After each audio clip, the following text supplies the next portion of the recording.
Burkinabé, son grand-père, c'est un Gaulois. Les Gaulois, c'est les ancêtres de Gaulle, c'est-à-dire les Français. Et donc, voilà ce qu'ils disent. Nous, les Noirs burkinabés, nos ancêtres sont des Blancs français. Et ensemble, on a le même sang qui est rouge. Sankara dit, tu es bête. Comment ça? Moi, mon ancêtre n'a jamais été blanc ici. Comment ça? Donc, pourquoi Sankara a parlé ça encore pour mettre en place le drapeau qui nous ressemble?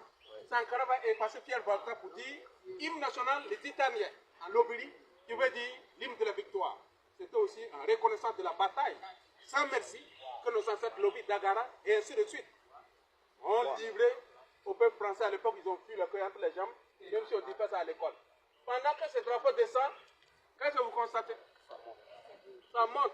Donc c'est le passage d'un État colonial, dépendant, à un État souverain, un État libre, un État qui décide de là où il veut aller avec son développement.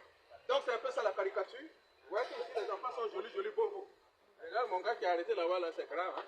Bon, ici, il faut apprendre à l'enfant à être d'abord et avant tout un être social, c'est-à-dire un homme et non un individu.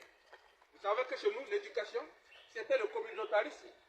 Tout ce que nous faisons en Afrique à travers nos ancêtres, c'est le communautarisme. On cultive ensemble en communauté, on mange ensemble en communauté, on fait tout ensemble. Mais nous partons à l'école, l'éducation occidentale individualiste précaire, le mercantilisme pur, c'est grave. Hein? On dit mon bic, mon crayon, mon gomme, voilà mon plat. Donc ainsi donc, on crée des individus dans la société. C'est pourquoi la France arrive à nous pénétrer. Parce que personne ne conjure le communautarisme. Moi, c'est moi. Voilà, moi j'ai construit R200. C'est grave. Donc c'est pourquoi Sankara dit il faut former les enfants à être des hommes et non des individus. Donc Sankara et l'environnement. Donc il faut dire quand il est venu, Sankara va dire qu'il faut planter des arbres. Donc il a planté plus de 10 millions de plantes au Burkina Faso en 4 années. Donc c'est la politique de la lutte contre la déforestation. Donc c'est un peu ça, un ménage qui partage un peu la capacité à donner à chaque près de ce que vous avez un logement social décent. Donc ici, on dit se connaître de sa propre mère et des étudiants révolutionnaires. Ah c'est bon, c'est voilà. Ici c'est la bataille des rails. Les ancêtres ont été capables de défier les magies et les bibliothèques de l'Occident. Ils ont posé les rails avec les mains. On va venir jusqu'à Kaya. Voilà.